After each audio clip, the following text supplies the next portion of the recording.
une partie du succès actuel reporte là-dessus. Aujourd'hui, c'est combien de visiteurs Festival Ouais. 254 000 l'année dernière. La vie entière me motive. Je veux dire, j'arrêterai jamais.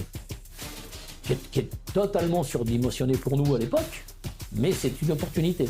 Parce qu'il nous dit, écoutez, voilà, si vous le prenez, je vous le vends demi-tarif. Par l'attraction, à partir du moment où il met des roller coasters, il change de dynamique.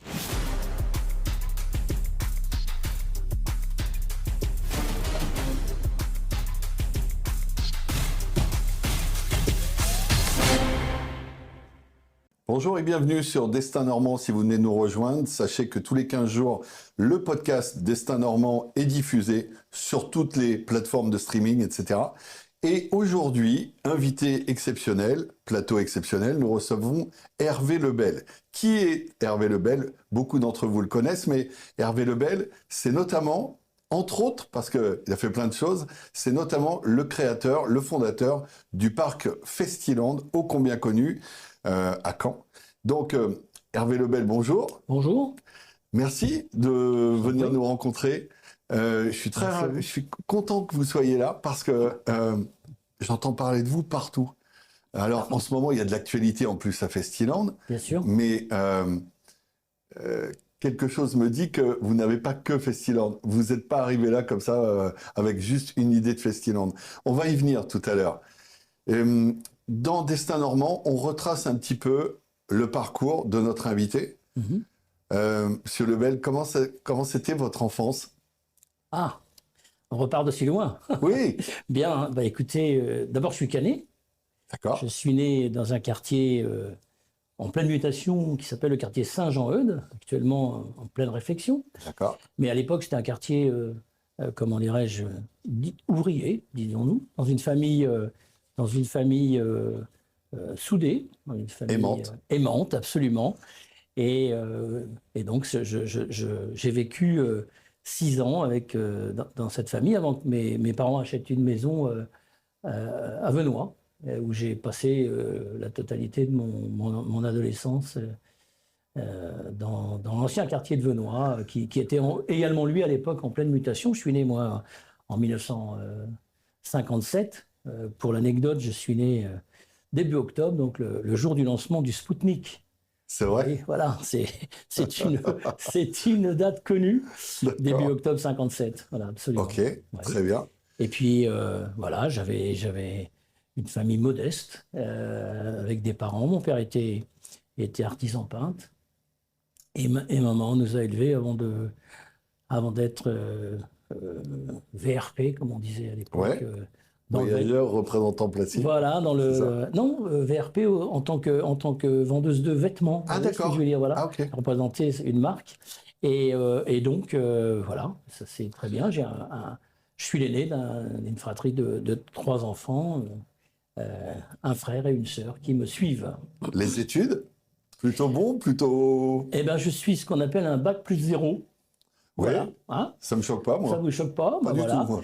Donc j'ai eu la chance que mes parents puissent m'emmener jusqu'au bac, ce qui n'était pas toujours évident. Puis c'est une période où si vous n'étiez pas dans les 3 ou 4 premiers et que vous aviez direction lycée Malherbe, vous n'existiez pas. On vous proposait quelques voies qui m'ont pas plu du tout. C'est vrai.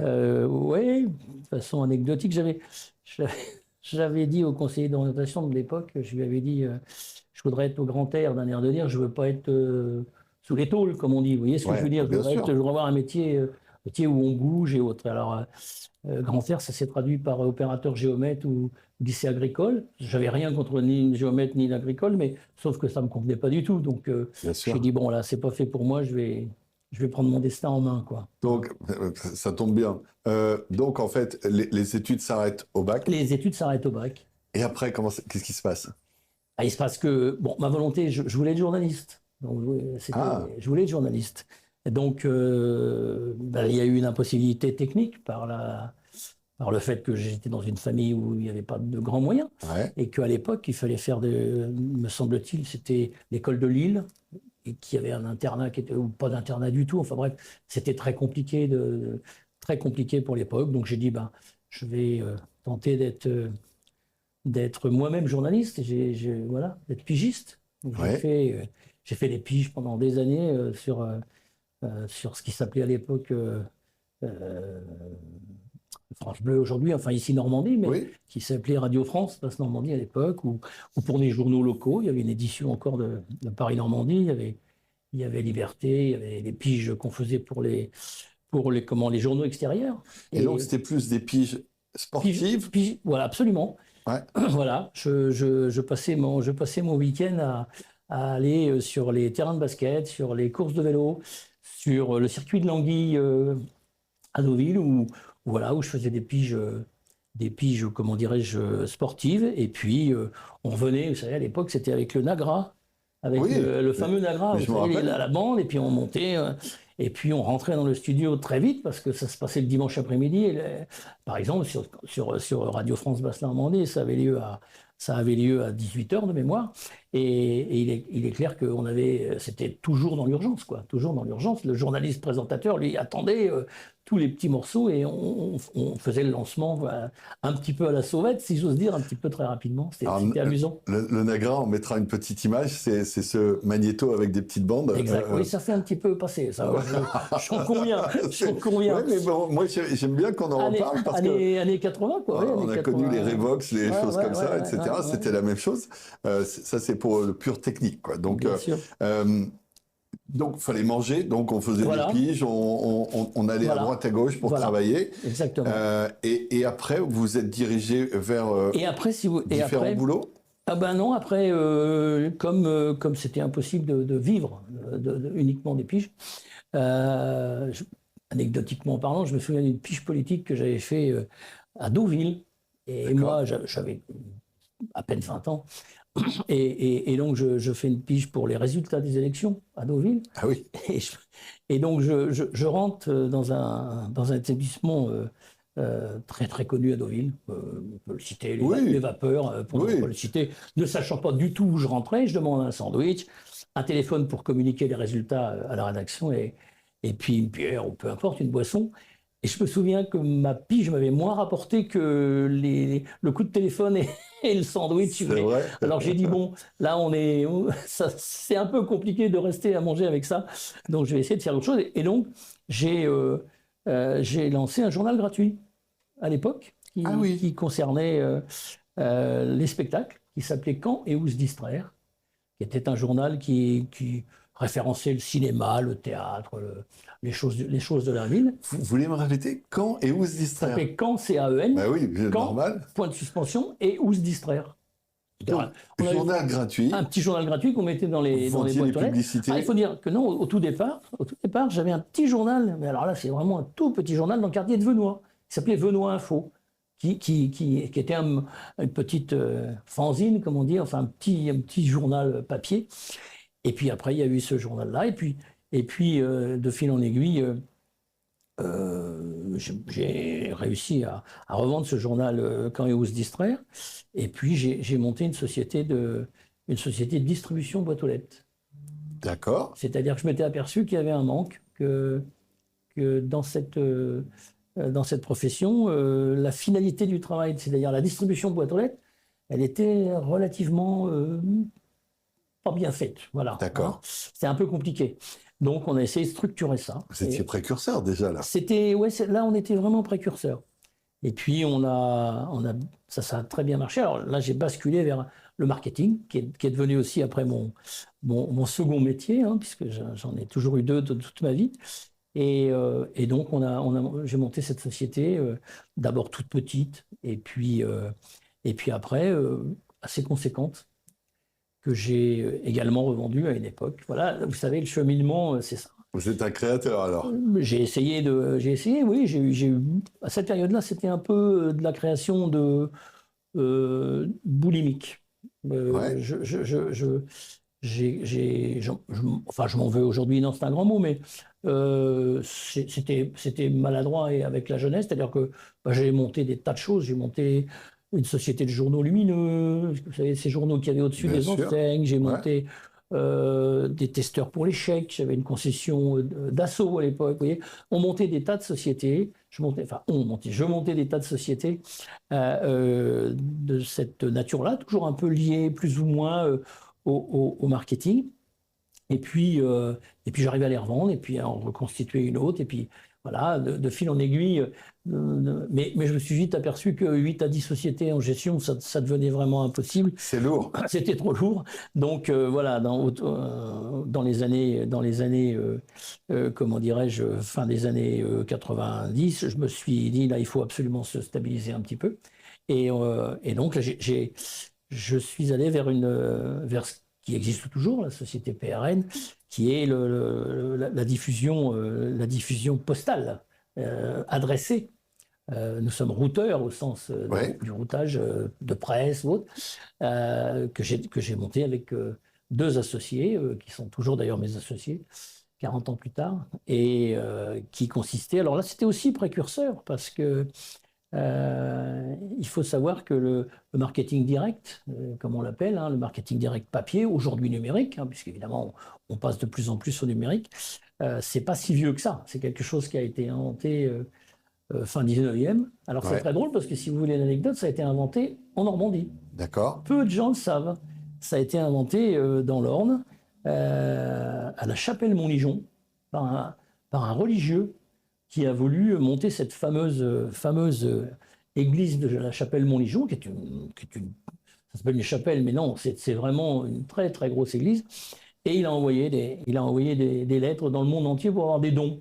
Et en fin de compte, il ne s'est pas rendu compte qu'il était en train d'inventer le marketing direct. Et donc, de fil en aiguille, cette profession est arrivée quelques dizaines d'années plus tard vers nous. Puis, il n'y avait pas de faiseur en Normandie, donc j'ai dit, je vais tenter ma chance. Donc là, on est dans les années 90. Absolument. En plein milieu des années absolument, 90. Absolument. Vous êtes un vrai entrepreneur. On ne se trompe pas quand on dit ça, quand même. Je ne sais pas rien faire d'autre, quoi. Une bête de travail, quoi. Beaucoup de travail, oui. Beaucoup. Peut-être de trop, d'ailleurs, parce que ça, je l'ai un peu payé sur la fin de ma vie. Mais bon, je vais dire professionnel, j'entends. Oui. Mais oui, beaucoup de travail. Énormément de travail. D'accord. Je disais toujours, c'est 2 semaines dans une, quoi. J'aime tellement les 35 heures que je le fais 2 fois dans la semaine, quoi. Voilà. C'était ça la vérité. C'est un petit clin d'œil. C'est un petit clin d'œil. donc, en fait, vous continuez toutes vos sociétés. Et à un moment, vous dites, bon, stop, ça suffit, je vais me poser un petit peu, je vais réfléchir, je vais en vendre certaines, je vais en garder 1 ou 2. Absolument. C'est comme ça que ça se passe. Sur la fin, j'ai gardé que le marketing, absolument. Et puis, bien après... quelques 3 ans après, le démon me reprend et je dis, j'ai aussi, pour être très franc, une enfance dont on a parlé tout à l'heure, mais j'ai oublié de vous parler aussi que mes parents, j'avais une maman qui était un petit peu, pas folle, mais qui aimait les choses nouvelles et autres. Et puis en famille, ils avaient décidé de monter ce qu'on appelait un parc de loisirs à l'époque, en 1970. Ah, d'accord. Et c'est un parc qui est connu puisque c'est sur l'emplacement de l'actuel zoo de Jurques. Ça s'appelait la Cabosse. Et moi, quand mes parents aimaient... Le parc de la Cabosse. Le parc de la Cabosse, oui. Dans la région de Vire, à Jurques exactement. D'accord. Et quand mes parents ont revendu cette activité, quelques années plus tard, en famille, puisqu'ils étaient... À des gens de l'Essai, dans la Manche. Ils ont vendu au grand-père de l'actuel propriétaire, oui. Exact. Absolument. Le zoo de l'Essai est arrivé à Jurques. Vous êtes, me semble-t-il, de la Manche, non? Je suis de la Manche. Voilà, d'accord. Donc vous connaissez. Je suis de la Manche. Voilà. Et moi, je suis originaire d'un côté de l'Essai. Et quand on allait au zoo, à l'Essai. À l'Essai, absolument. Voilà. Et donc, quand mes parents ont vendu, j'étais trop jeune pour évidemment reprendre, mais c'était resté là. Je me suis dit un jour dans ma vie, je vais monter un parc d'attraction. Alors, excusez-moi, mais je reviens un petit peu sur la jeunesse de l'histoire, parce que l'histoire, elle part de vos parents. Oui. Ils sont à Jurques, le parc de la Cabosse. Qu'est-ce qu'on y faisait au parc de la Cabosse? C'était une toute petite chose. Il y avait comment dirais-je, un manège de chevaux de bois, d'ailleurs qui avait été... c'est la radio qui avait permis de l'acheter. D'accord. Parce qu'il y avait une émission à l'époque... je sais que vous aimez les anecdotes, alors je vais vous en raconter. Ah une. oui, moi je les mange. Ma maman a écrit à Pierre Bellemare. Il y avait une émission qui s'appelait, je ne sais plus, sur Europe, je crois. Ça s'appelait Il y a sûrement quelque chose à faire. Et ce jour-là, ils cherchaient un manège de chaux de bois qu'ils ont réussi. Mes parents et mes oncles et tantes, hein, parce que c'était vraiment en famille. Hein. Incroyable. On a vécu là-bas tout à fait en famille. C'était vraiment une idée collective.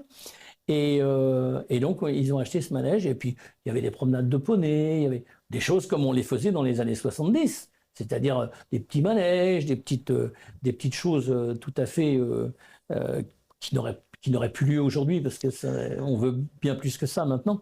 Donc, Voilà. je vous coupe, hein, excusez-moi à chaque fois, hein, monsieur Lebel. Mais donc, ce petit grain de folie, vous le devez à votre maman alors? Oh bah entre autres, oui, mais oui, absolument. Mais c'est elle qui a écrit à Bellemare, par exemple. Vous voyez, elle n'hésitait pas une seconde. Ça l'arrêtait pas. Alors que c'était au quotidien une personne tout à fait sympathique, qui bougeait pas trop, mais de temps en temps, elle avait voilà. Mais les idées étaient là. Les idées étaient là, oui. D'accord. Les idées étaient là. Et donc bah, moi, ça m'a resté. Et puis ça vous est resté dans un coin de votre tête. Et puis après, bah, vous avez des rencontres, quoi. Hein. C'est toujours Bien pareil. sûr. La vie est. Le réseau, les rencontres. La vie est faite de Y. Hein. On prend le bon côté du Y à chaque fois. Hein. Et donc je rencontre un couple. J'étais moi-même avec mon épouse et je rencontre un couple, monsieur et madame Lair, qui étaient eux-mêmes à la tête d'une concession automobile, une concession de caravane, pardon. Et donc on en parle. On avait des enfants. Tiens, mais qu'est-ce qu'on leur fait faire? Bah, il n'y a pas grand-chose à faire dans la région, machin, qu'est-ce qu'on pourrait faire, machin. Et puis de fil en aiguille, on en reste là. Et puis un jour, Daniel m'appelle et il me dit, écoute, il y a un terrain à vendre à proximité de Caen. Ah bon? Bah écoute, pourquoi pas? C'est une casse auto. Ah, ça c'est moins drôle, ça. C'est une casse automobile. Festiland, c'est sur les bases d'une casse automobile. Ça s'appelait Casse 2000 à l'époque. Ouais, c'était les noms à la mode à l'époque. C'était vraiment. Alors, nous étions en 1989, hein, puisque Festiland a ouvert le même jour qu'Astérix, le 11 juin 89. Hein. Disney était vraiment absolument pas encore là, hein, 92 Disney. Hein. Oui, bien sûr. C'est vraiment précurseur, quoi. Il y avait très peu de parcs. Et puis donc, bah après, ce qu'on n'avait pas prévu, c'est le travail, quoi, parce qu'on n'avait pas d'argent. Donc vous achetez le terrain. On achète le terrain, on arrive à convaincre le vieux monsieur qui habitait dans un pavillon au milieu. Et puis les choses se font. La banque nous suit, ce qui était parce que hein, ça a appartenu longtemps à la banque avant de nous appartenir, évidemment, hein, comme bien toujours, sûr, comme tout. Et donc voilà, on travaille pendant un an. On arrive à embaucher une personne pour avoir un petit coup de main, pour enlever les carcasses, pour enlever tout ce qui était. Parce qu'une casse automobile, c'est un enfer. Hein. Je veux dire, c'est ce que j'allais dire. C'est ce qu'on fait de pire sur le plan écologique. Hein. Je veux dire, il y a des huiles partout. Alors, c'est peut-être plus comme ça, mais ça l'était à l'époque. Et donc, pendant un an, on travaille, mais on continue à travailler dans nos activités, hein, parce que parallèlement à ça, il fallait quand même la semaine. Il faut manger. Donc, tous les week-ends, on passait nos week-ends avec nos enfants, les petits à l'époque. Et donc, on arrive à ouvrir 18 mois plus tard, quoi. Voilà. Alors, donc, il faut débarrasser toute cette casse automobile. Et votre idée, c'est de faire quoi? C'est de mettre un petit manège, quelque chose? Alors, notre idée, effectivement, c'est de créer un parc d'attraction. Ce parc d'attraction, il est bien modeste.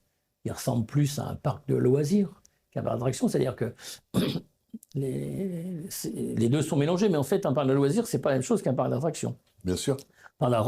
Parc de loisirs, on fait beaucoup de choses soi-même. On est actif dans le parc de loisirs, c'est plutôt sportif. Voilà. Un parc d'attractions, ce sont des attractions. Il y a un opérateur qui vous fait monter dans les attractions. Donc on était à mi-chemin entre les deux. Et donc on a un démarrage très petit parce que, comme je vous dis, Astérix venait d'ouvrir. Les gens pensaient qu'ils allaient avoir Astérix à Caen. Ce qui n'était pas du tout la même chose, qu'on n'avait pas les moyens du groupe Astérix, si vous voulez. Je reviens un petit peu au début, monsieur Lebel. On a parlé de Festiland, le mot Festiland, le nom Festiland. Vous m'avez dit, j'ai une anecdote Ah là-dessus. oui, oui, oui, nous sommes sur la route en direction de Strasbourg. On allait chercher du matériel d'occasion à l'époque, ce qui n'est plus le cas aujourd'hui bien sûr, mais d'occasion à Strasbourg, dans un parc strasbourgeois. Et on roule avec Daniel, mon associé, et on cherche le nom, alors brainstorming, comment on va appeler le parc, ainsi de suite.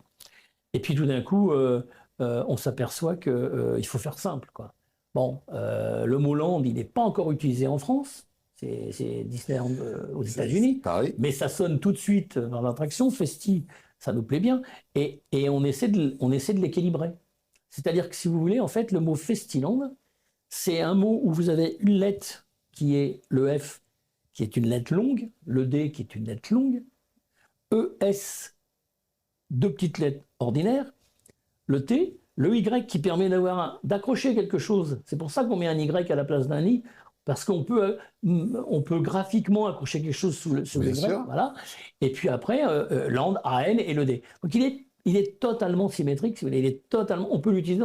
Et dès l'origine, c'est intéressant.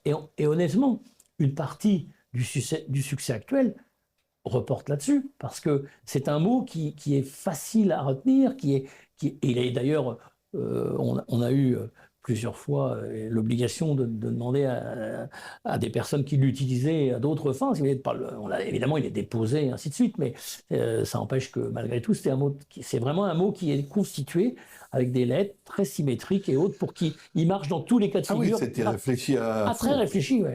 D'accord. Là, c'était mon habitude marketing qui me permettait aussi d'aller dans ce sens-là, de ne pas se tromper dès le départ. C'est terriblement important, non, hein. Terriblement important. Évidemment, hein. C'est ce qu'il y a de plus important au début, je pense. Surtout quand on est grand public, quand on est... c'est moins évident quand on est vers des entreprises, parce que là, les acronymes, les choses, bon, il n'y a pas de problème. Mais quand on est grand public, il faut que le mot, il faut que la personne comprenne tout de suite ce que vous faites, quoi. Donc, Festiland, et tout le monde, Festi, c'est marrant, Land, c'est par attraction, ça fonctionnait tout de suite. Évidemment. Mais ça n'empêchait pas que c'était quand même très modeste. Vous voyez ce que je veux dire. On est dans la première année. Vous venez d'ouvrir. On est dans la première année. Il y a quelques... Donc, on parle de parc de loisirs plus que de... un mini-golf, des petites choses, quelques petites voitures électriques, des choses toutes simples. Et là, il y a deux surprises. Une positive, une négative. La positive, c'est que on a 30 000 visiteurs la première année. Ah, quand même. On s'y attend pas. Vous voyez ce que je veux dire? On est complètement débordé par les événements. C'est important. Mais le côté négatif, c'est que on l'a traîné pendant des années, comme c'était bien modeste, et on avait effectivement un prix aussi modeste d'entrée, mais les gens nous comparaient avec Astérix qui venait d'ouvrir. Et donc, partant de là, on a traîné ce côté modeste pendant des années. C'est-à-dire que c'est compliqué vous avez des parcs qui sont ouverts avec des fonds importants de grosses sociétés. Bien sûr. Et là, le produit est fini dès la première journée. Puis vous avez des activités comme la nôtre qui sont faites par des hommes et des femmes qui n'ont pas de gros moyens et qui comptent sur les années à suivre pour pouvoir, justement, c'est ce qui s'est produit d'ailleurs, réinvestir systématiquement tout dans le produit pour qu'un jour ou l'autre, il devienne vraiment quelque chose de joli, de beau, de construit, ce qui est le cas aujourd'hui. Mais dans les premiers temps, on avait les détracteurs, oui, il n'y a pas grand-chose, c'est normal. Bon, heureusement, il n'y avait pas les avis sur Internet à l'époque. Il n'y avait pas les avis, mais on les aurait eus, peut-être qu'on ne serait pas là, je ne sais pas. Ouais. Vous voyez ce que je veux dire, Donc, première année, c'est vous qui êtes aux commandes avec votre associé, la famille On est tous aux commandes. La première journée, on a demandé aux copains de venir nous aider. On est tous en famille, les enfants, tout le monde a une activité. On a recruté les parents qui viennent nous aider à la caisse. C'est vraiment voilà, on a démarré dans des conditions extrêmement petites et on avait de l'ambition, mais bon, il fallait franchir ces premières étapes. Donc vous parliez des banques tout à l'heure, vous aviez quand même fait appel à la banque au tout début. Absolument, à une banque unique, je peux la citer, elle n'existe plus, c'est le Crédit du Nord, qui nous a suivis et qui nous a permis d'avoir un prêt. Mais comme je vous le répète, on était dans une classe, dans une classe automobile, donc il y avait tout à faire, les VRD, le sol, les barriérages, enfin le pourtour et autres. Quand on a eu ce prêt et qu'on a mis ça, il ne nous restait pas d'argent pour le ludique. C'est pour ça que c'était si modeste. C'est que c'est ce qu'on a essayé de faire comprendre, mais que le commun des mortels ne comprenait pas, ce qui est tout à fait logique et normal. Il fallait attendre quelques années avant qu'on puisse acheter d'autres manèges, toujours d'occasion, quelques opportunités, puis après ça a été beaucoup mieux dès qu'on a pu arriver 50 000, 70 000, 100 000 visiteurs. Là, on est 100 000, c'est beaucoup de monde. Hein. Au tout début, important. vous avez eu des moments de doute quand même. Vous vous êtes dit, on a fait une bêtise? Non, parce que 30 000 personnes en même temps. Le doute, honnêtement, si vous avez le doute, vous avancez plus, quoi. C'est ça. Donc, je veux dire, moi, j'ai une chance extraordinaire, c'est que je suis un optimiste Bon, ça va. démesuré, quoi. C'est-à-dire que les choses vont s'arranger et d'ailleurs, je pense qu'on peut toujours arranger tout dans tous les domaines, me semble-t-il. Oui, bien sûr. Voilà. Tout à fait. C'est ma position. Je suis d'accord avec vous. Donc, vous dites, on passe de 30 000 personnes. Donc, on fait ça de façon artisanale, familiale. Chacun à son poste. Absolument. Madame à la caisse, Absolument, absolument. C'est comme ça que ça Mon se papa passe. à la caisse à l'époque. Votre papa à la caisse. Absolument. Et donc, tout le monde est concerné par Tout le l'histoire. monde est concerné, tout le monde nous aide, tout le monde vient bénévolement. Enfin bref, on démarre, quoi. Comme je suppose ça existe encore. Partout. Partout, hein, voilà. Partout. Voilà. Qui ne se fait pas aider au début Et d'une voilà, création? ça n'a pas duré longtemps. Après, on a pu assez rapidement se faire alors, aider. en fait, le fait de voir 30 000 personnes dès la première année, ça vous a... Ça nous surprend. Ça vous surprend, ça nous vous donne surprend. du baume au Eh cœur oui, aussi. eh oui, pour, ça nous surprend et on a pu rebondir assez vite. D'abord, on a pu se désendetter, investir cette fois-ci dans le ludique et acheter, je rappelle, on est en 89 et pendant une dizaine d'années, on a pu améliorer le parc tous les ans un petit peu plus, à passer de 4 ou 5 000 visiteurs de plus. Le bouche-oreille commençait à être de plus en plus intéressant. Et puis le déclic et le tournant du parc, 1997, là on investit dans ce qu'on appelle un roller coaster, hein, comme on dit maintenant, mais qui est un grand 8, hein, voilà, faut appeler les chats un chat, qui s'appelle Drakkar Express, qu'on thématise, la première fois qu'on thématise sur une thématique Drakkar et histoire normande, et là on a cette volonté que le parc devienne vraiment tourné vers cette thématique-là. La Normandie, géographie ou histoire, et à partir de là, tout ce qu'on implante en termes de manège est lié à une histoire, alors restons modestes, historiette, c'est ça qui m'intéresse, historiette normande. Pour notre mascotte de l'époque, qui était déjà grandeur nature, ce dinosaure qui est notre mascotte aujourd'hui, et qu'on a vikinisé avec un casque, hein, le personnage du parc, Festi, c'est pas un personnage qui a été inventé comme ça, au même titre que le nom, on l'a réfléchi. Ce personnage-là, c'est parce que on a le seul stégosaure, puisque c'est un stégosaure. Mais ce stégosaure, c'est un dinosaure avec la queue, avec les grosses aspérités à l'arrière de la queue. Voilà. Bon, eh bien, il y en a eu un de retrouvé à Argence. Ah oui. Argence, c'est à côté de Caen. Oui, c'est à côté. En 1953, et il est actuellement au musée d'histoire naturelle du Havre. Donc en fait, c'est une histoire normande, le personnage de Festiland. Ah oui, donc c'est pas un hasard. C'est pas un hasard du tout. C'est pas parce qu'il y avait, à l'époque, on aurait pu dire, ouais, un dinosaure, parce que tout le monde fait dinosaure. Non. On fait un dinosaure parce qu'il y a un dinosaure normand qui a été retrouvé en 1953. Et tout ça est contrôlable. Hein. Et donc nous, évidemment, on lui met un casque pour qu'il soit plus marrant et qu'on le côté normand et viking soit encore plus intense, quoi. Vous rêvez de travailler à la radio, la télévision ou l'audiovisuel? Bienvenue au CMIS. Le campus des métiers de l'image et du son à Hérouville-Saint-Clair, près de Caen.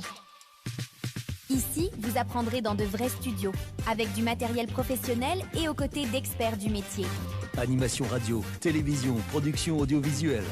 Formez-vous concrètement au métier de l'image et du son. CMIS. Le campus des métiers de l'image et du son en Normandie. Infos et formations sur cmis.fr. Et au 02 61 52 50 50.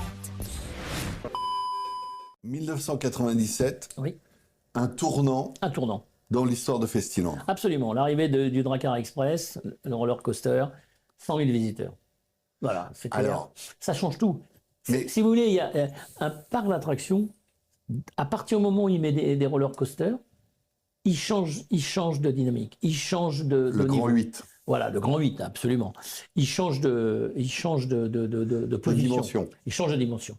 Aujourd'hui, on en a 3. Hein, on vient d'inaugurer le 3e. On va en parler. Oui, absolument. Évidemment. Mais à chaque fois que vous en mettez un, vous pouvez espérer entre 25 et 50 000 visiteurs de plus. Alors, en 97, c'est une révolution dans la région. 100 000, oui. Là, ça nous positionne.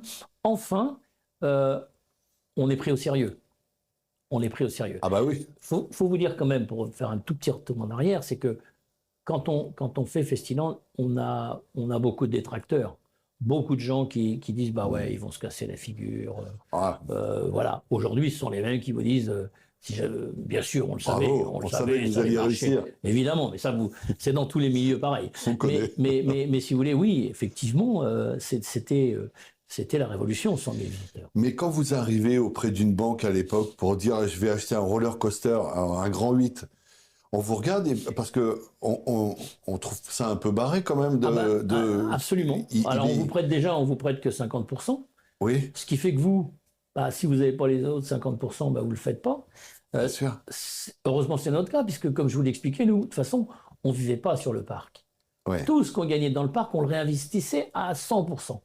Voilà, puisqu'on avait la chance de pouvoir vivre de nos activités primaires, initiales. Donc, et puis qu'on n'était pas gourmand, Oui. pour être franc. Hein. Oui, Il y a les deux, hein, voilà. Ouais. C'est une passion, quoi. C'est une passion. De toute façon, 38 ans après, c'est toujours la même passion. C'est-à-dire qu'on réinvestit systématiquement et on continue à vivre, enfin pour ce qui me concerne, à vivre des activités qui sont les nôtres. Et quand vous achetez ce grand 8, ce roller coaster, le doute s'installe ou pas du tout? Vous avancez toujours, comme vous dites, j'ai pas de doute et du tout. j'avance. Pas du tout, parce qu'en plus, ça renforce la normandité, comme disait Senghor, Bien sûr. du système. C'est-à-dire qu'on est, on est sur un Drakkar Express, c'est un vrai Drakkar. Il est dans un décor, viking. Donc on se dit, ça y est, on a enfin franchi l'étape. 11 ans après l'ouverture, on a enfin franchi l'étape qui était notre projet initial, c'est-à-dire d'avoir un parc sur une thématique normande. Donc, et là, on a de cesse de continuer. Notre promenade en taco, elle s'appelle la Nationale 13, avec des petites bornes qui vont de Paris à Cherbourg. Vous voyez, tout est... Alors, c'est de l'historiette, c'est sympathique. Ouais. On met des panneaux pédagogiques et on fait découvrir des tas de choses aux gens. J'ai fait faire une étude... 15% de nos visiteurs lisent les panneaux.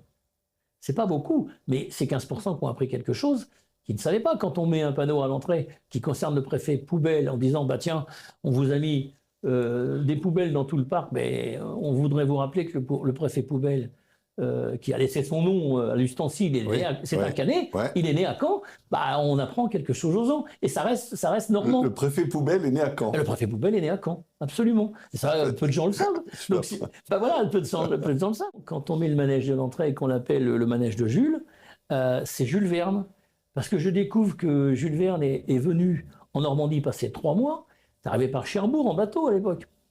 Et puis, il a rédigé un livre entier sur tout ce qui était géographique de la Normandie. J'ai ce livre à la maison, j'ai trouvé l'original, et donc je l'ai feuilleté. Effectivement, c'est très cartésien, vous voyez, c'est pas du Jules Verne, c'est très lié à la Normandie, au site touristique de l'époque, entre guillemets, au site géographique.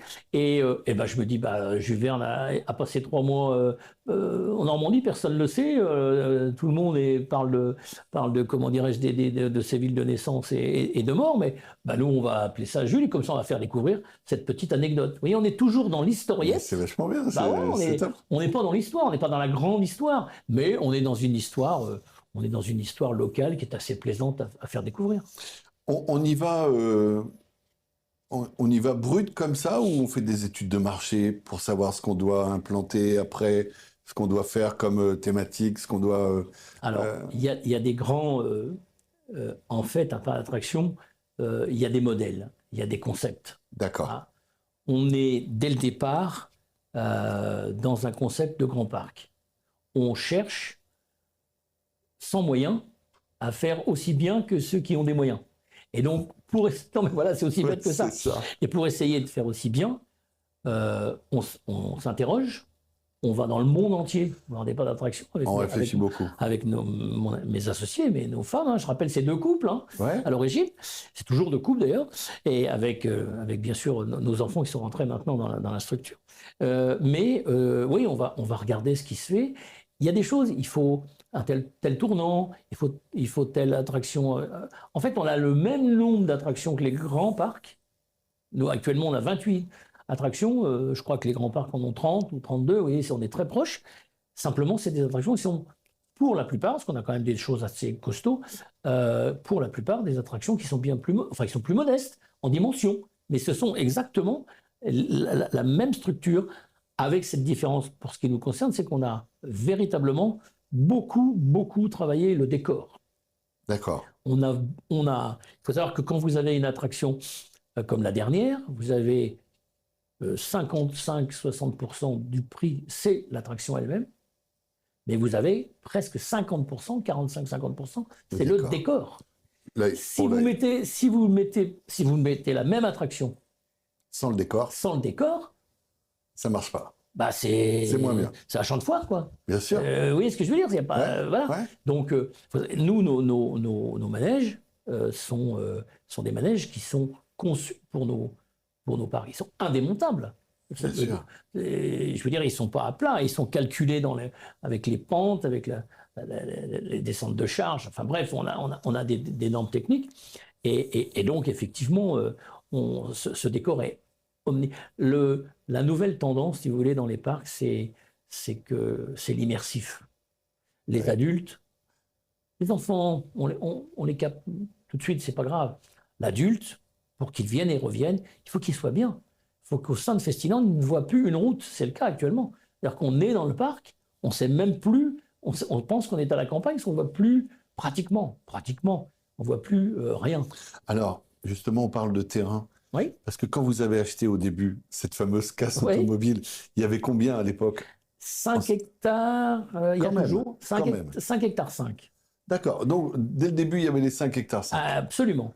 Donc, il n'y a pas eu besoin de vouloir pousser les murs, enfin, acheter autour, etc. Ce phénomène-là, on l'a 30 ans plus tard. Ah. On vient de l'avoir. Alors, on a eu la chance, quand même, de pouvoir acheter dans la plaine 4 hectares de parking. Oui, évidemment, de l'autre côté. Évidemment, oui. C'est d'ailleurs le côté...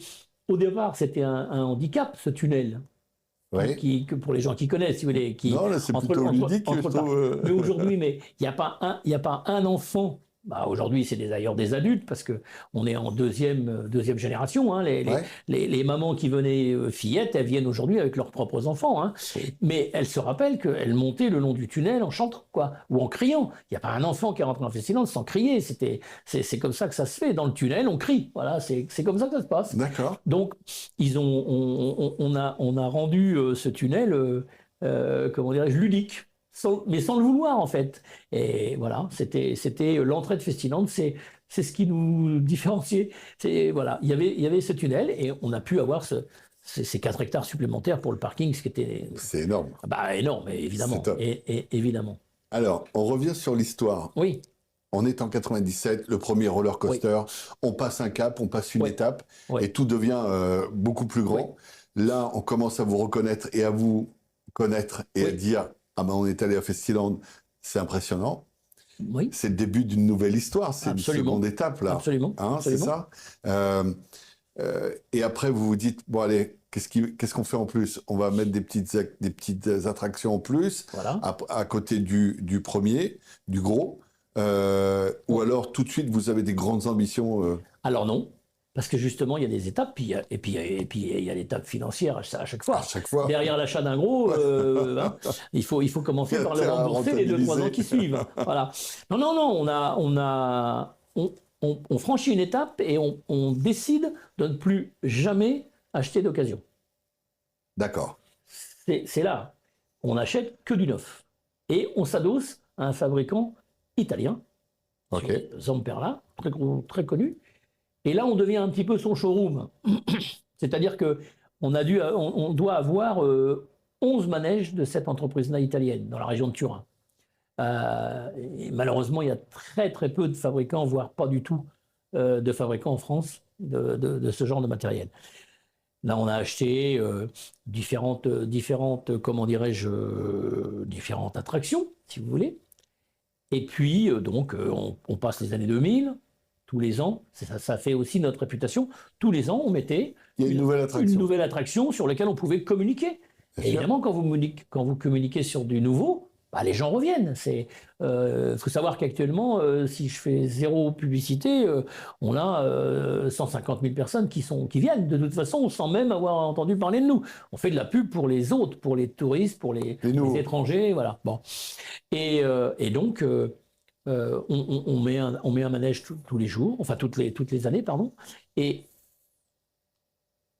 alors, je me souviens plus de la date exacte, mais je dirais 2000, entre 2005 et 2010. Monsieur Zamperla nous appelle en disant, voilà, j'ai un énorme manège qui devait partir en Égypte et mon client ne me l'a pas payé. Ah. Il est entièrement débité en termes d'acier. Je l'ai dans mes ateliers. Mais je l'ai pas vendu. Et je l'ai pas thématisé, sauf qu'il est pendulaire. C'est le fameux pendulaire qu'on a. Le fameux. Voilà.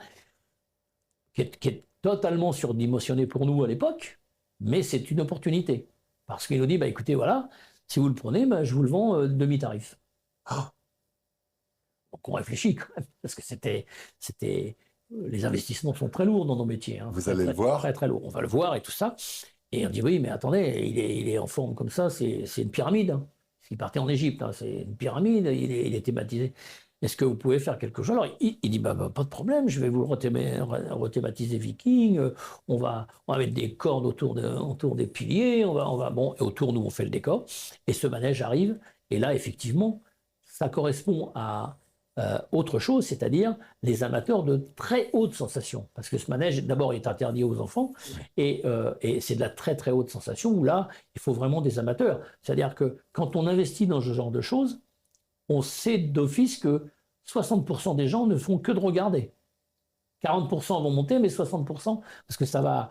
Il y a 60% qui ne pourront jamais franchir le pas. J'ai une question. Je vous en prie. Vous les testez? Ah, j'ai tout testé, moi.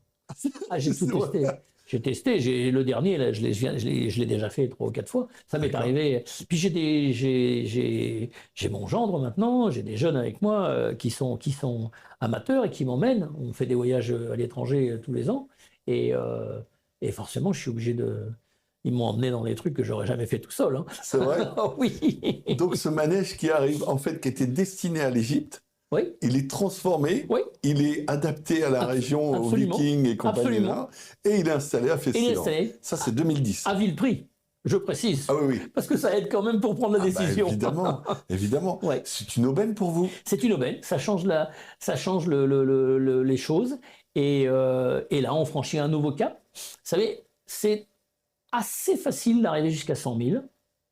Et à partir de 100 000, quel que soit l'établissement et quel que soit l'endroit où on est, et je dirais c'est encore beaucoup plus difficile en Normandie, sachant que le nombre de sites, alors pas forcément liés au ludique, pas forcément liés à l'attraction, mais le nombre de sites en général en Normandie est énormément plus important qu'ailleurs. Énormément plus important qu'ailleurs. On est dans une région éminemment touristique sur le plan des sites.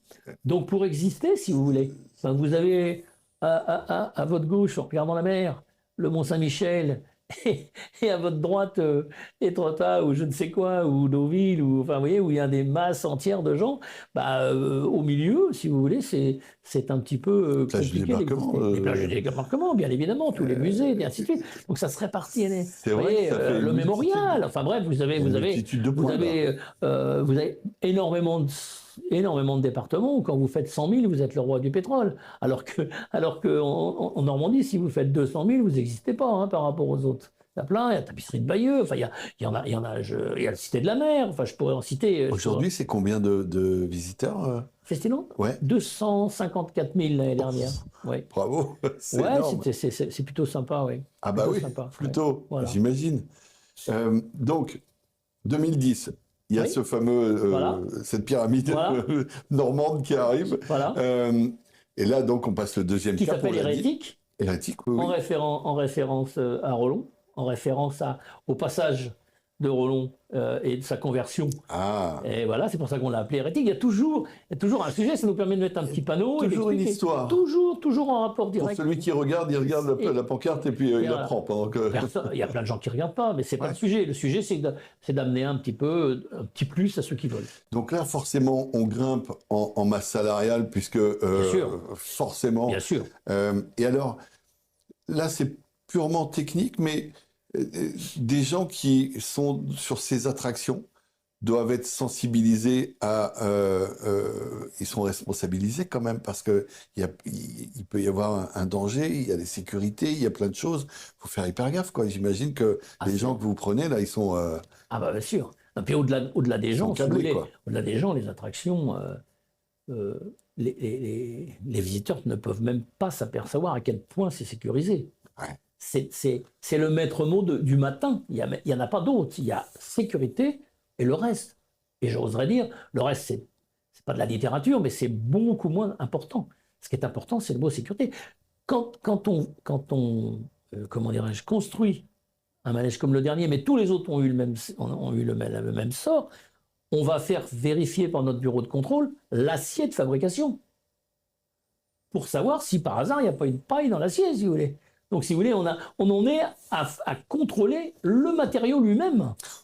Ça, c'est ce que personne ne sait. C'est le petit côté sympathique de notre métier, stressant également, bien sûr. Mais après, vous avez des contrôles quotidiens, des contrôles à la semaine, au mois, à l'année. Puis vous avez grand contrôle annuel, où là, vous avez un bureau de contrôle qui, pour nous, est un bureau de contrôle de Bruxelles, qui Bien descend. sûr, bien sûr. Et on était très heureux, puisque ça s'appelle le TUV, TUV, hein. Ouais. Et ce contrôle, on a été le premier parc en France à avoir le label TUV. D'accord. Donc, il y a déjà quelques années. Et c'est très important pour nous de sécuriser. C'est évident.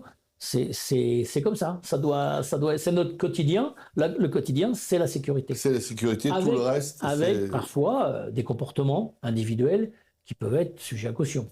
Donc, j'imagine. Il faut même penser à l'impossible.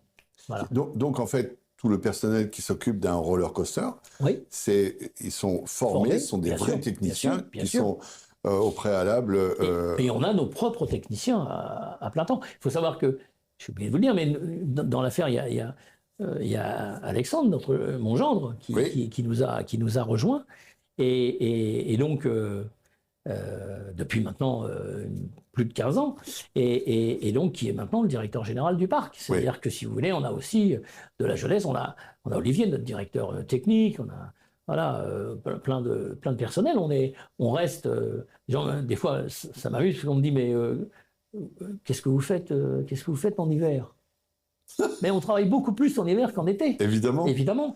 Et on reste à une vingtaine de personnes, 19, je crois, en hiver, quoi.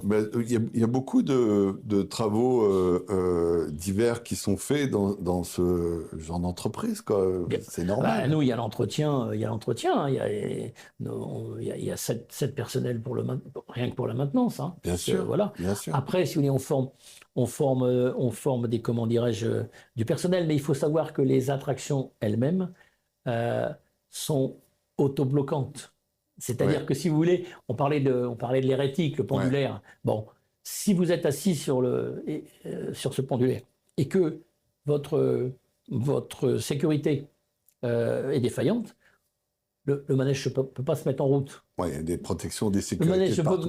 Donc, si vous voulez, l'opérateur, lui, va constater, va resserrer. Normalement, ça doit jamais se produire, déjà, même avant. Mais si toutefois, il y avait une petite défaillance, le contrôle, la lumière s'allume, la petite sonnerie, et l'opérateur, lui, est obligé de revérifier votre siège avant le démarrage. Donc, si vous voulez, il y a vraiment une sécurité maximum. Ouais, tout à fait. Au-delà, au quotidien, quoi. Au quotidien. Donc là, on monte en charge avec ce nouveau roller coaster. Voilà. Donc, on en est au deuxième. Absolument. On souffle un petit peu quelques années parce qu'il faut... Pas longtemps, parce qu'on a ce qu'on appelle les marteaux de Thor, qui est un gros manège, Oui, qui est à la fois un tournant rotatif, si j'ose dire. On tourne sur soi-même et on tourne autour d'un axe. Donc c'est vraiment... Là, on le thématise avec les marteaux de Thor. On invente plus ou moins une histoire de troll, voilà. Et puis, et là aussi, c'est une attraction intéressante, nouvelle, qu'on n'avait pas encore dans le parc. c'est toujours l'italien qui... Toujours l'italien. Toujours. Et puis les années après, on redescend, parce que là, l'idée, c'est d'avoir un parc pour toute la famille. Pas question d'avoir un parc, parce que vraiment, vous sélectionnez une partie de la clientèle, quoi. C'est embêtant. Donc, nous, on est très familial et on se doit de rester. Donc, on se dit, bah, là, maintenant, on a été connu pour la petite enfance. Il faut qu'on refasse quelque chose de une ou 2 années pour la petite enfance. Et là, on crée ce qu'on appelle Vicland, qui est une sorte de corps tranché qu'on a décoré comme s'il avait été attaqué, si vous voulez, dans lequel on met que des attractions pour petits. D'accord. Et ça fonctionne très bien parce que les mamans qui cherchent du calme se mettent sur cet endroit-là avec les minos qui ont moins de 5 ans. Vous voyez, c'est conçu pour les 5-6 ans. C'est un mini-parc dans le parc. D'accord. Et on le fait survoler. On part de l'espace. Bon, il y en a eu 30, alors donc je veux dire, je vous raconte pour tout, mais je veux dire, on part de l'espace comment dirais-je, des dinosaures, et on fait survoler cet espace pour arriver jusqu'à une sorte d'église norvégienne en bois debout, vous savez, ces grandes églises vikings. Et pour que c'est de la véracité, eh bien, nous allons faire les photos sur place. On prend pendant nos vacances professionnelles ou privées, maximum de photos dans ces régions-là. En l'occurrence, là, c'était les miennes. Et puis donc, on ramène ces photos-là pour essayer de concevoir des décors qui soient le plus vrai possible. On va jusqu'à des... ça encore, ça sert, on va dire ça sert à rien. Moi, je trouve que ça sert parce que ça doit être... comment on dit, le démon se met dans les détails ou je sais pas quoi, il y a une expression, le diable est dans les détails, voilà. Ouais. Eh bien, toutes les runes que vous voyez à Festiland, mais on a des runes un peu partout, puisque elles veulent tous dire quelque chose. La phrase que vous voyez en rune, c'est quelque chose qui est lisible pour quelqu'un qui lirait les runes, si vous voulez. Voilà. Donc, à côté de chaque... C'est traduit. À côté de chaque attraction, il y a encore du fait maison, quelque part. Ah bah bien sûr, on se doit de réfléchir à tout ça. Bien sûr. Tout doit être conçu avec passion. Ça doit ressortir. Si la passion ne ressort pas, le visiteur, il ne sentira pas non plus. Faut que ça soit naturel. D'ailleurs, il ne faut pas que ça se voit. Il faut juste que ça soit naturel, quoi. D'accord. J'espère que ça l'est. Donc là, pour répondre à votre question, on est à 150 000. On passe rapidement vers les 200 000 grâce à ces infrastructures-là, grâce aussi à la rencontre d'un fabricant de ces choses suspendues et puis une énorme structure qu'on a dans les pentes, un fabricant de Bristol, un fabricant anglais, qui traite le bois. Donc à la fois c'est une promenade pour enfants dans tous les sens, et pour être très franc, on pensait que ça serait une promenade que pour les enfants, cette attraction qui ne bouge pas, quoi. Vous voyez, c'est juste, on se coule dans des... on va profiter de cette structure de cordes et ainsi de suite. Puis en fait, on y trouve des grands-mères qui sont avec les petits-enfants et qui font le même parcours et qui sont très contentes de le faire. Donc vous voyez, on a des bonnes surprises par moment sur ce genre de truc. Et là, sans trop s'en apercevoir, on passe vers 200 000. Et là, le cap est beaucoup plus compliqué. Ah bah là, j'imagine. Attention, on est chez les très grands, là. Notre région est limitée. Ce que peu de gens savent, c'est qu'enfin, ignorent dans les chiffres, c'est que on est sur 180 degrés, nous, on a le dos à la mer. Hein. Oui. Donc, si vous voulez, on ne va pas faire venir les dauphins. Non. C'est la problématique de Cherbourg, c'est la problématique de toutes les structures qui sont en bord de mer. Bien sûr. Donc, si vous voulez, il faut travailler très en profondeur, mais à l'inverse, on a 12 millions de personnes à moins de 2 heures. C'est-à-dire qu'on a Paris, on a les Franciliens. Et donc, si vous voulez, pour nous, d'un côté, ça rentre de Paris, et de l'autre côté, ça rentre de l'Angleterre, par le ferry tous les jours. Ouais. Donc il suffit d'avoir, de bien travailler, bien positionner les activités pour que tout ça fasse... On parle de clientèle étrangère. Oui. Vous avez recensé un petit peu les pourcentages, Bien sûr, j'imagine. bien Hein, sûr. Et ça donne quoi à peu Ça près? donne 12% D'accord. de clientèle étrangère. Ok. Voilà. Et dans les étrangers, qu'est-ce qu'on retrouve le plus? Les Anglais? Les Anglais, pas tous les ans. Après Covid, c'était un peu plus compliqué. Le Hollandais? Le Hollandais, les Ouais. Belges, les Hollandais, les Allemands. Ouais. Les Allemands. Ça fait Mais- partie de la descente, absolument, en fait. absolument. Pendant- Mais bon, d'une façon générale, anglais, hollandais, belge, quoi. Voilà, C'est ce qu'on retrouve dans les campings. c'est ce qu'on retrouve dans les campings. C'est vraiment. Alors, assez curieusement, de façon plus modeste, on a maintenant, comment dirais-je, des gens des pays du Sud Oui, qui viennent pour de mauvaises raisons, pour être franc. Ils viennent parce qu'il fait trop chaud chez eux. trop chaud. Donc, il ne faut pas Mais s'en quand il réjouir. fait 45 degrés en bas. Ouais, exactement. c'est- Cela étant, ils sont là, quoi. Espagnols, italiens, quoi. Bien sûr, D'accord. bien sûr, Ok. bien sûr. Et donc là, dans les années 2010, là, on est à quoi en nombre d'employés, à peu près? Nous sommes aux alentours de 70 salariés. C'est-à-dire qu'on a des renforts. Là encore, nous avons une chance formidable sur cette ville. C'est que c'est une ville étudiante. Oui. Donc avec une réserve de gens qui cherchent à travailler Bien sûr, bien plus importante bien sûr. qu'ailleurs. Donc, j'ai les chiffres de l'an dernier, par exemple. On passe une annonce, parce que maintenant les choses se font par Internet. Vous avez 1000 réponses.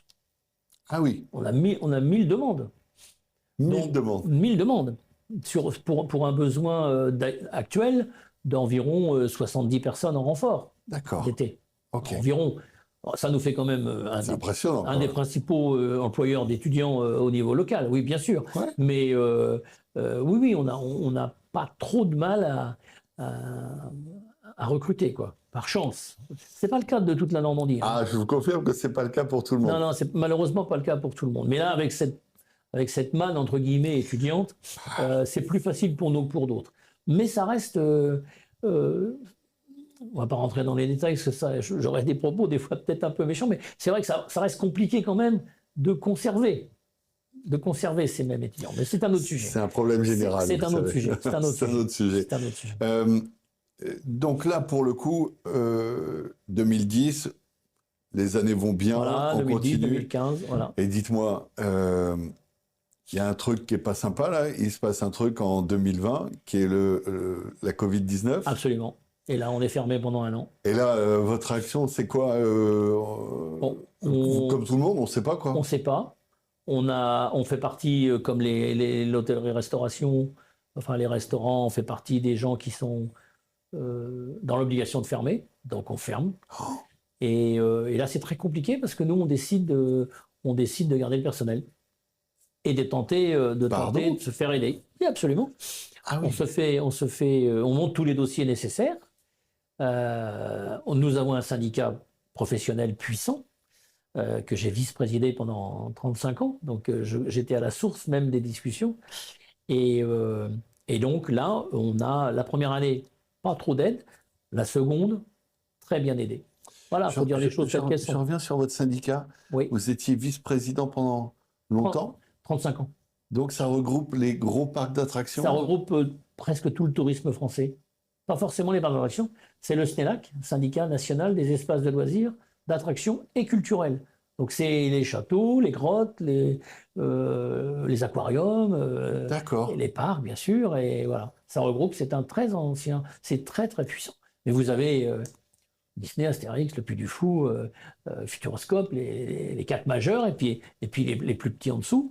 Et puis les châteaux, voilà, et les zoos qui nous rejoignent, les grottes qui nous ont rejoints récemment. C'est un syndicat. Et donc, évidemment, on défend le tourisme de sites. Hein. Les sites, ça regroupe uniquement des sites. Et donc, le tourisme de sites en France, absolument. Donc vous arrivez à conserver vos employés. On arrive à conserver nos employés, on paye on peut les payer, on peut les maintenir, parce que c'était une période très compliquée. La trésorerie, là, elles font comme une neige La au soleil. trésorerie font comme une neige au soleil. La deuxième année, nous sommes magnifiquement aidés. Moi, je ne fais pas de politique, mais c'est une vérité. Bien sûr. C'est une vérité. Et heureusement, ça nous sauve, hein, parce que je pense que des établissements comme le nôtre ou voire plein d'autres hein, auraient sûrement périclité hein, si ça avait duré plus longtemps. Mais bon, ça fait partie de La vie de l'histoire. l'entreprise, de l'histoire. Et puis on bondit comme plein d'autres en se disant à la sortie, il faut qu'on fasse. On s'en remet un petit peu, mais dès la sortie, il faut qu'on recommence à exploser. Ouais. Donc c'est cette période-là qu'on met à profit pour la petite enfance, 2019-20. Ouais. Et puis, non, 20, sortie j'ai plus la date exacte. Et puis avec ce projet de cette année, qui lui a explosé, enfin, est dans les cartons depuis 2 ans. Voilà, c'est ce que j'allais dire. Il faut vous dire que moi, je suis le fondateur, mais j'ai mon gendre hein, et donc et mes directeurs, et que là, la jeunesse nous booste. C'est-à-dire que, si vous voulez, je me mets autour de la table, mais le dossier, il est prêt, quoi. Je veux dire, vous voyez ce que je veux dire en disant, voilà, faut qu'on fasse ça, il est réfléchi, il est chiffré, voilà, il faut s'entourer de compétences, il faut s'entourer de gens qui sont au moins égal à vous, voire supérieurs. Dans l'air du temps. Dans l'air du temps, parce que évidemment, moi je suis un monsieur d'un certain âge, donc effectivement, c'est grâce à eux que les choses se font sur nos manèges, bien sûr. Bien sûr. Bien sûr. Quand vous faites une nouvelle attraction comme celle-là, vous prenez, je sais pas, 50 représentants de la clientèle pour dire qu'est-ce qui vous plairait, c'est encore des études on fait très souvent des études sur plein de sujets, mais là on sait d'avance parce que par habitude de la visite de parc et surtout d'échange, on est une profession qui n'est pas dans la rivalité. On est une profession qui s'écoute. Ça fait du bien. Mon directeur technique dépanne des plus grands parcs parce qu'ils ont un moteur en panne et que nous, on en a en stock dans nos pièces de rechange et que ce jour-là, il est en panne et on lui envoie dans la soirée même. On est vraiment dans la sympathie entre nous. Ça, c'est une certitude. Ça fait plaisir d'entendre ça. Oui, c'est vraiment une profession. Alors, je ne dis pas au plus haut niveau, il y a de la rivalité entre les grands parcs, évidemment. Disney, Astérix, ils sont à la même ville, ils essaient quand même. Mais c'est moins vrai entre nous, disons, parcs plus moyens, où là, on se dépanne, on s'apprécie et on travaille ensemble. Et ça, c'est quand même très remarquable. Alors, Valkyrie, parce qu'on va en parler là maintenant. Voilà, Valkyrie. C'est l'attraction de cette année. Oui. Elle est dans les tuyaux depuis combien de temps? En conception, elle a déjà 2 belles années. 2 ans et demi. De conception. De conception. Et oui, parce que on part d'une page blanche. On sait qu'on veut faire un roller coaster, un grand 8. On ne sait pas avec qui. On ne sait pas sur quel thème, on n'a rien, quoi. Tout est à inventer à 100%. Donc le choix d'abord du fabricant. Vous voyagez beaucoup. Oui, on voyage beaucoup. Pour trouver ça. Oui, absolument. En l'occurrence, là, c'était les jeunes qui ont voyagé. Je vais avec eux, mais de moins en moins. Mais oui, on voyage, on donne des idées, on a du brainstorming à longueur d'année. Et là, le choix de la société Vekoma hollandaise, qui est parmi le trio de tête des fabricants au niveau mondial. Hein. C'est vraiment c'est un Hollandais. C'est l'inventeur du manège. Oui, un Hollandais, absolument. Et c'est l'inventeur de cette manège-là. C'est-à-dire qu'en fait, il a inventé un concept avant-arrière. On fait un parcours, on monte à 24 mètres au départ. Ça y est, moi, j'ai perdu là. Non, 24 mètres. À l'envers, vous voyez, vous avez la gare. On monte à 24 mètres, on lâche. Et la gravité fait le reste. Et donc, on fait tout un parcours, on arrive de l'autre côté, on monte à 27 mètres avec l'élan. Marche arrière. Et là, on repart dans l'autre sens et on fait tout le même parcours avec une sensation terriblement différente de l'aller et du retour, puisqu'on est en marche arrière, on voit rien. Et on rentre en gare, après 1 minute de parcours, on rentre en gare. Rincé. Non, alors, il y en a pour tous les goûts. Les amateurs de sensations ultra fortes, dont je parlais tout à l'heure, effectivement, ceux-là, ils en ont tellement fait dans leur vie, ils ont fait tous ceux du monde. Donc, voilà, c'est pas qu'ils soient déçus, parce qu'il est extrêmement souple, il a vraiment comment dirais-je, des particularités très particulières, c'est le cas de le dire.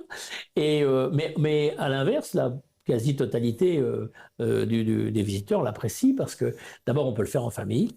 C'est pas quelque chose, c'est vraiment il est très souple. C'est là que c'est très intéressant d'avoir un fabricant dont c'est le métier. Ils ne font que ça, dans la mesure où ils savent, je ne vais pas rentrer dans les caractéristiques techniques, mais ils savent faire un parcours Les courbes, les angles. qui est étudié que pour nous.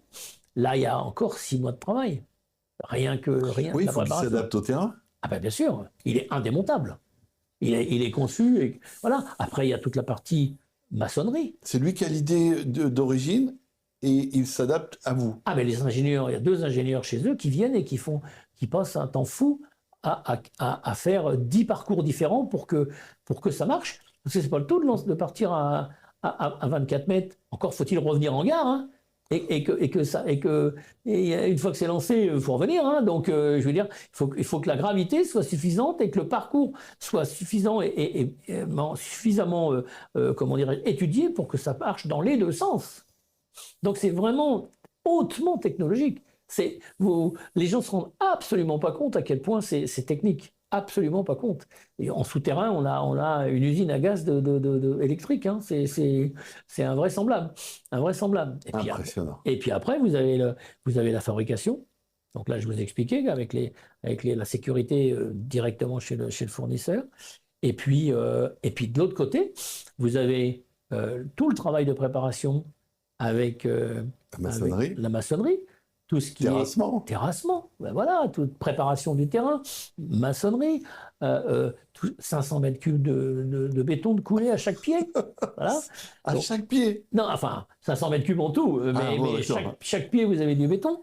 Et après, vous avez plus de 2 mois de travail pour la décoration. La décoration, les fausses pierres, les faux rochers. Et puis pendant ce temps-là, vous avez toutes les sociétés qui viennent pour la menuiserie, pour monter la gare. Une gare de presque 300 mètres carrés. Donc ça, c'est pas le fabricant. Non. C'est ce que je vous expliquais. Quand vous achetez une attraction, vous l'achetez X millions d'euros, vous pouvez multiplier par 2. Parce que le fabricant, il vous fournit l'attraction. Il vous la met, lui, dans le vide, si vous voulez. Et il n'y a rien autour. C'est à vous, après, de préparer tout le décor. C'est ce qui fait la différence, de toute façon. Après, on a travaillé le décor, puis après, vous avez une société de décoration qui vient pour mettre en place les voilages, les outils, toute la décoration, des choses qu'on a nous-mêmes récupérées. On fait les foires au grenier pour aller chercher des tas de choses de décor, et puis on en fait fabriquer. Là, on a fait fabriquer un char de Valkyrie, évidemment, comme on le représente dans l'imaginaire. Et puis, et donc, au final, tout ça... Alors, j'oublie même des pans entiers. Vous avez tout ce qui est fermeture, les barriérages, la musique. La musique est originale. Vous faites travailler un compositeur pour avoir une musique originale pendant tout le parcours et pendant toute l'attente. Travailler un compositeur pour ça. J'ai un peu de chance parce que là, c'est mon fils. Donc, j'ai un fils musicien. Donc, oui, Brice nous a fait une musique. C'est un cas particulier, mais il ne serait pas là. On aurait fait effectivement travailler un compositeur spécifique, comme dans tout le parc. Toutes les musiques du parc sont originales et ne sont que pour nous. Ça aussi, c'est un distinguo qui doit être... Ça nous paraît être la qualité, quoi. C'est-à-dire qu'on ne prend pas sur une plateforme Internet des musiques, certes gratuites, mais déjà entendues partout, quoi. Voilà. Quand on a une nouvelle attractivité comme ça, Valkyrie, Oui. J'imagine que quand le parc il ouvre, ça a ouvert récemment, Oui. il y a des fans qui arrivent direct pour tester la... Ah, mais même avant l'ouverture, Non. il y a, je sais pas, rien qu'en France, il doit y avoir 12-15 personnes qui ne font que ça sur des sites internet. Ils ne font que du référencement de roller coaster dans le monde entier. ils donnent leur avis. Il y a des communautés entières de gens qui donnent leur avis. Il est bien, il est beau. Alors nous, on était heureux parce on a distillé évidemment quelques informations préalables à l'ouverture. Oui. On a aussi, nous, fait quelques podcasts avec les chantiers, sur le chantier. J'ai vu, j'ai suivi. Vous avez suivi. J'ai suivi. Et donc, par exemple, on a été très fiers de faire travailler que des Normands. En dehors du hollandais, tout le restant, c'était des entreprises normandes, menuiserie, maçonnerie, tout était. Bravo. Donc voilà, c'est important pour nous de rendre à la région ce que la région nous donne, quoi. Hein. Bien sûr. Et donc voilà, au final, ces personnes qui gèrent les sites internet liés au roller coaster nous ont envoyé des infos positives. Il y a eu des pré-tests avec eux, ils l'ont trouvé sympa et le fabricant lui-même nous a gentiment déclaré qu'il pensait que c'était un des plus beaux qu'il ait jamais monté. Donc comme il y en a une vingtaine, alors jamais le même parcours si vous voulez, mais ce qu'on appelle comment dirais-je, le Boomerang, c'est son nom, Family Boomerang exactement, c'est son nom de guerre quand le fabricant le vend. Il y en a une petite trentaine en France, dans le monde, pardon. Et donc, il pensait que, à la fois esthétiquement et sur le parcours, c'était un de ceux qui. Family Boomerang. Family Boomerang, c'était un de ceux qui préféraient avoir monté. Bon, ça, on le tient de la bouche des ingénieurs qui sont venus, qui ont passé les 3-4 mois dans les hôtels de la région, puisqu'ils étaient chez nous tous les jours. Voilà. Et alors, quand même, il y a des aspects qui peuvent être négatifs. Les intempéries, la flotte, comme il y a eu tout on démarre, cet hiver. Je vais vous dire, alors là, tout le mérite, alors là, j'ai aucun mérite. Voilà, je vous le dis comme je le pense. Tout le mérite en revient à l'équipe et à ses chefs en premier, Alex et Olivier. Et puis le service technique, la maintenance, c'est toute la maintenance qui a monté. Hein. Qui était avec les deux ingénieurs de Vekoma. Et oui, on ferme le 30 septembre de l'année dernière. On a 6 mois devant nous et il n'y a rien de fait. Voilà. Alors évidemment, il y a eu de la fabrication du manège lui-même, de l'attraction elle-même, qui était déjà en cours depuis 6 mois chez le fabricant.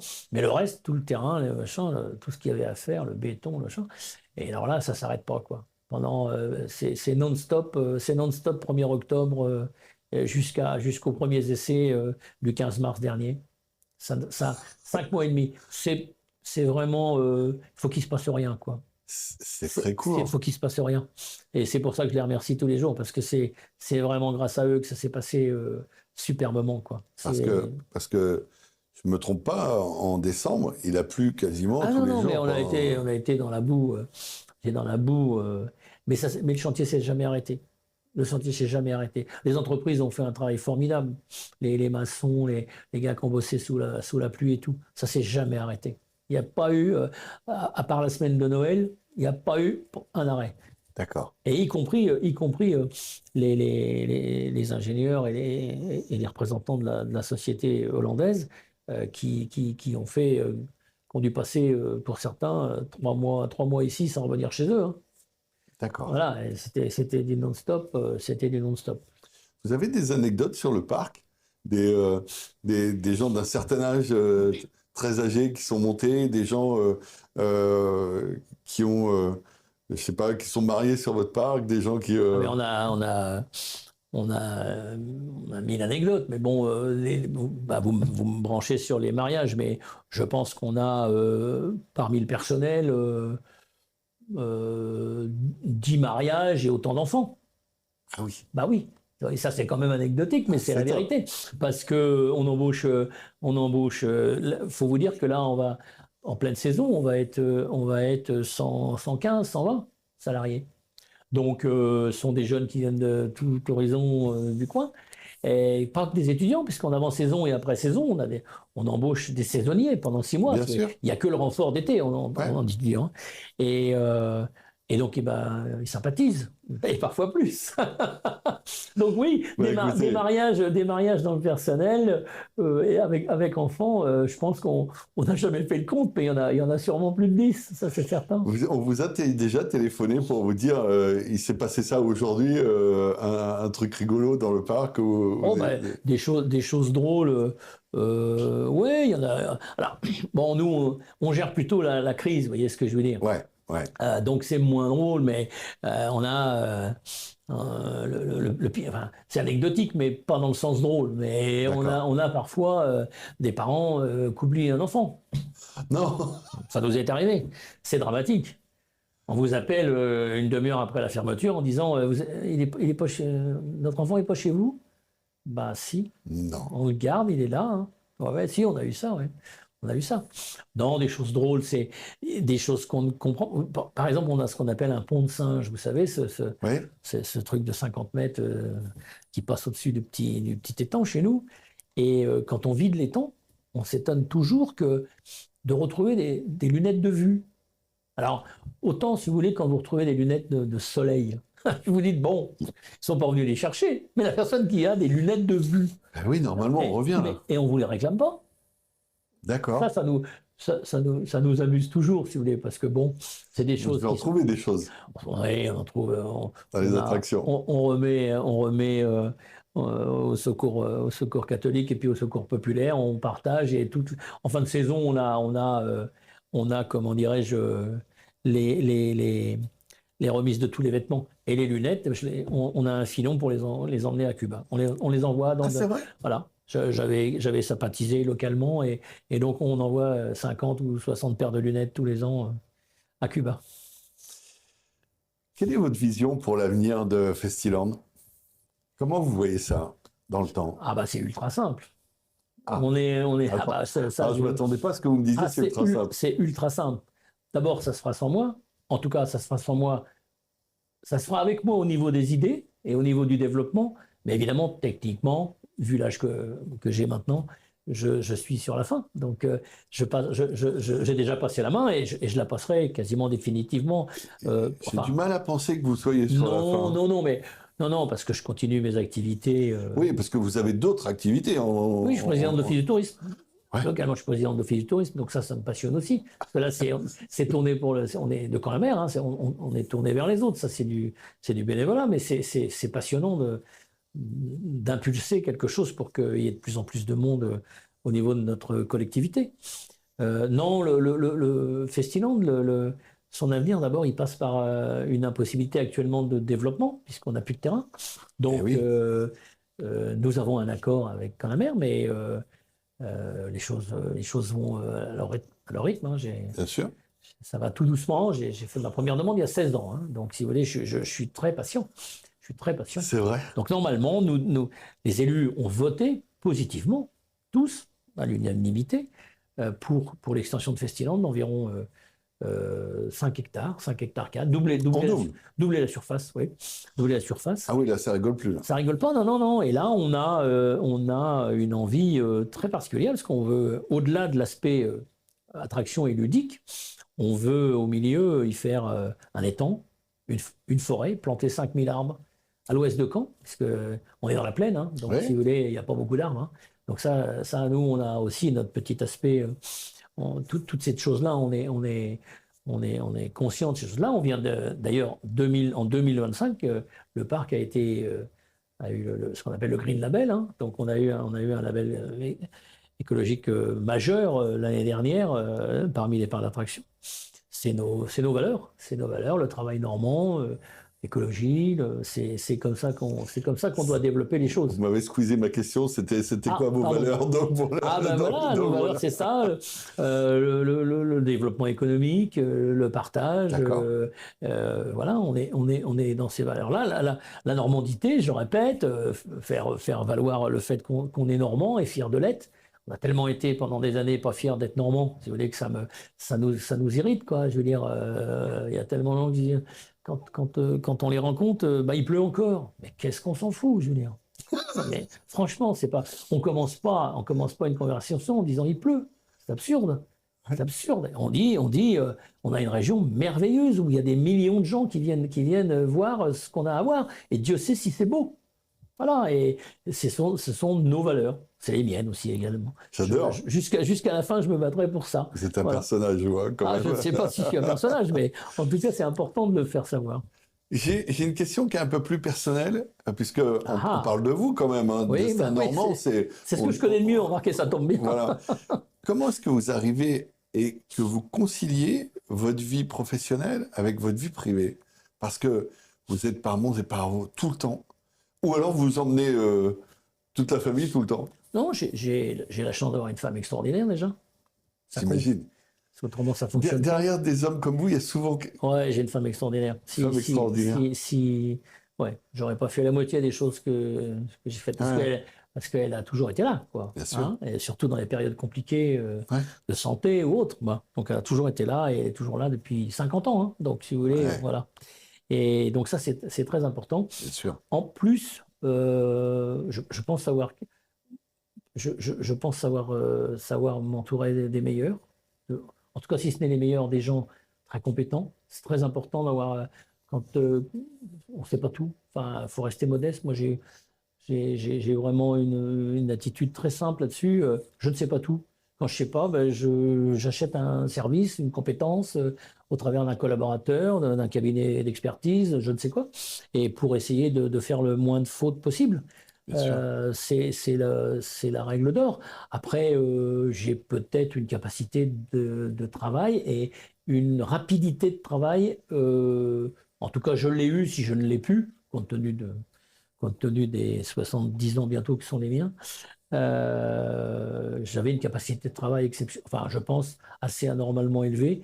Et je travaille. Encore aujourd'hui, c'est quoi votre journée type?